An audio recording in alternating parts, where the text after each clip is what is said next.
assalomu alaykum birodarlar aziz, یک بار به همین رسم نگرید. دیدین اکنون خودتون خلاصه کنید که پدر کیست. پدر همون نفری هست که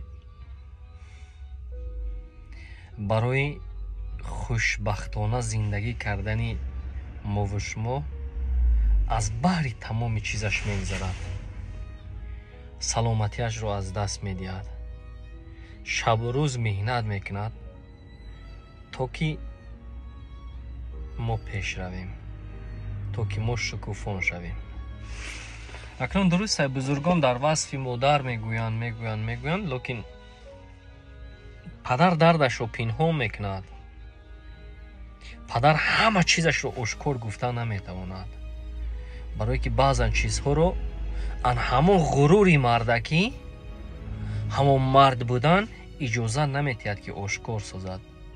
لیکن باور کنید چه لحظه های سختترین، چه لحظه های غم انگیزترین، چه لحظه های تلخترین و سردترین رو پدر طی میکند، این رو کسی نمیداند و جز خداوند. پس دردی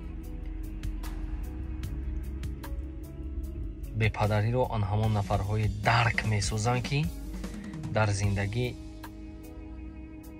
جای ندارن که تکیه سازن. این همین رسم رو من دیدم، باور کنید تلخ کف شدم. به همان قدر سختی و سردی و عذاب و رنج، باز مهربانی پدر بالای فرزند وجود دارد. از این خاطر همه چی غنیمت است. به قدر پدرها رسیدن مهم است. خداحافظ.